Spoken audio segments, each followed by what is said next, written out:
Dit is die maand Oktober, die mooiste maand, aldus C. Louis Leipold.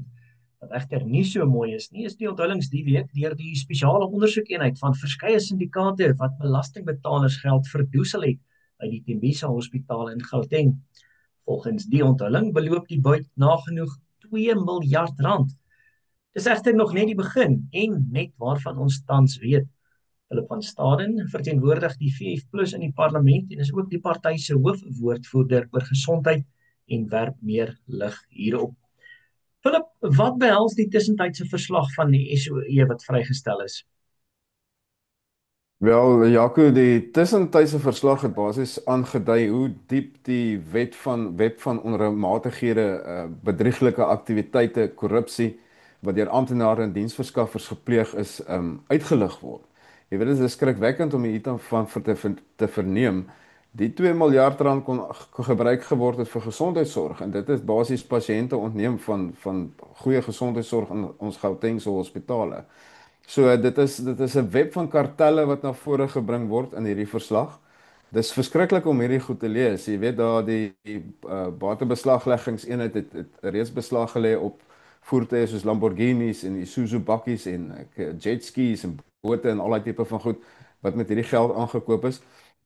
Die so, jy weet daar is baie probleme by die Tembisa Hospitaal. Daar was onlangs 2 brande by die hospitaal gewees. Hmm. En ons portefeulje komitee van gesondheid was al meer as een keer by daai hospitaal gewees. Ons is konstant by daai plek. Ons is al daar van 2021 af wat ons gereeld daar gaan besoek af lê en daar vergadering probeer uitpleis wat daar aan die gang is en dit in 21 toe ons die eerste keer daar aankom wat ons daar aangekom het, was dit duidelik sigbaar dat maar hier is groot probleme by hierdie hospitaal, jy weet. Dinge het nie gewerk soos wat dit moes nie. Pasiënte het in lang rye gestaan en wag. Vrouens wat by die kraamafdeling geboorte moes skenk aan babas moes buite sit en wag vir 'n bed om oop te gaan. Jy weet, soos daai groot tekorte, soos al daai klein goedjies wat reeds uitgelig het, maar hier is probleme. Wat ek wou sê van die brande wat destyds wat so onlangs daar ontstaan het, dit het in die administrasie gedeelte van die hospitaal plaasgevind. Nou daar was bespiegelinge gewees. En toevallig het dit gebeur net voordat ons daar was en net nadat ons daar was nou hierdie jaar. Daar was bespiegelinge gewees dat die brand was opsetlik gestook gewees daar of aan die brand gesteek. Um juis in 'n area waar administratiewe leers geberg word. Nou dit kan wees die storie loop dit kan wees om van die bewyse ontslae te kom wou raak, jy weet.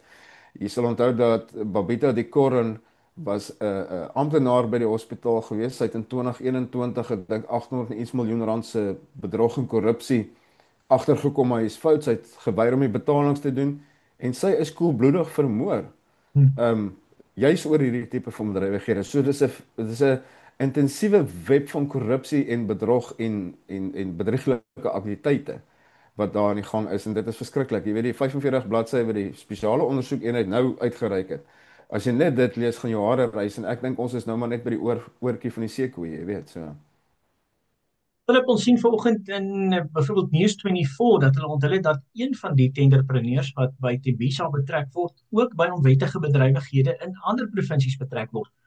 Waarom is hierdie proses om geregtigheid te laat geskied so lank en so uitgereik? Ek sien die spesiale ondersoekeenheid het ook in hulle verslag gesê dat die ondersoek sou afgehandel wees teen November 2027. Ek dink Jaco die web van korrupsie in die gesondheidsdepartement op nasionale vlak en in al die 9 provinsiale departemente is so diep gewortel en dit is so groot dat dit nie 'n maklike taak gaan wees om uit te lig in die eerste plek en in die tweede plek om mense aangekla te kry en vir die howe gedaag te kry en in die derde plek om heeltemal van korrupsie ontslae te raak nie. Ek dink as dit is daar's te veel toegelaat die 31 jaar dat dit hoe kan ek sê buite beheer geraak het in die departement van gesondheid. As jy vat die mediese regseise wat in die departement van gesondheid is op nasionale vlak, dis miljarde rande wat daar is. Nou hoekom vind hierdie goed plaas want daar vind nie voldoende dienslewering plaas nie as gevolg van korrupsie, wanbestuur en wanadministrasie binne in die departement van gesondheid en die 9 provinsiale departemente.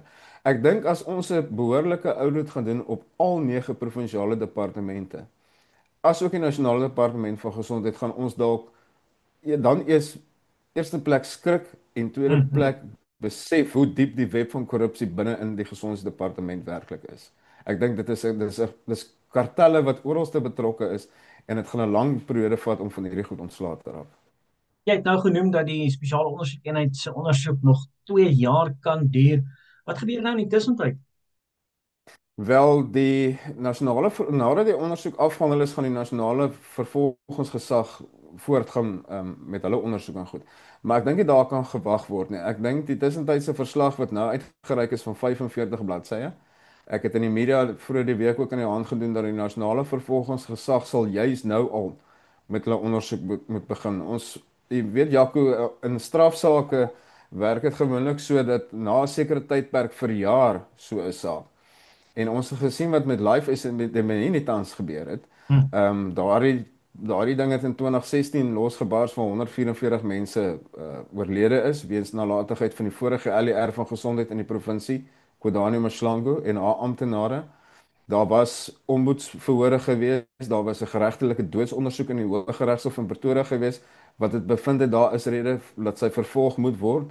Die nasionale vervolgingsgesag het met hulle werk gesloer en laas maand na vore gekom en gesê maar daar kan slegs verantwoording gedoen word vir die sterftes van 2 pasiënte en al 144 pasiënte nie. Die probleem daarmee is die tydperk om hierdie mense aangekla te kry en voor die howe gedaag te kry en verhoor te kry, loop uit. Met hierdie spesifieke saak van Life Esidimeni is daar nog 9 jaar oor voordat die saak verjaar.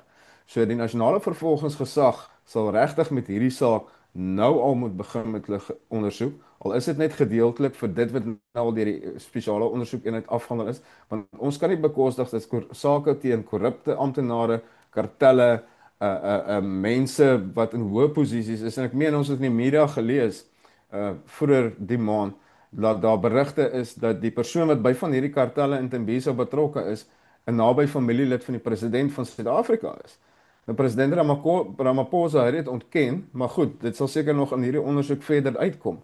Maar ons kan nie bekostig dat hierdie sake die wiel van geregtigheid met vinnig geloop en in my opinie is dat die nasionale vervolgingsgesag juis met dit wat nou tans voor hulle is of wat die spesiale ondersoekeenheid nou tans bekend gemaak het, juis nou sal moet begin om te verhoed dat die saak te lank gaan sloer en na 'n tydperk dalk gaan verjaar en niemand gaan verantwoordelikheid daarvoor aanvaar nie. Ek moet sê daar's een ligpunt en dis dat die waterbeslagleggingseenheid nou reeds begin het soos ek vroeër gesê het om beslag te lê op sekere bates om fondse van die staat te probeer terugkry, maar mense moet tronk toe gaan, mense moet verantwoordelik gehou word. Politieke hoofde moet verantwoordelik gehou word, ministers en LER moet verantwoordelik gehou word en ek dink jy daar is verby dat ons blinde oog vir die goed draai. Wet en orde sal weer moet teruggebring word en dit sal weer moet begin seëvier in Suid-Afrika. Baie dankie Philip. Philip van Staden is 'n parlementslid van die VF+ en die party se hoofwoordvoerder oor gesondheidsake.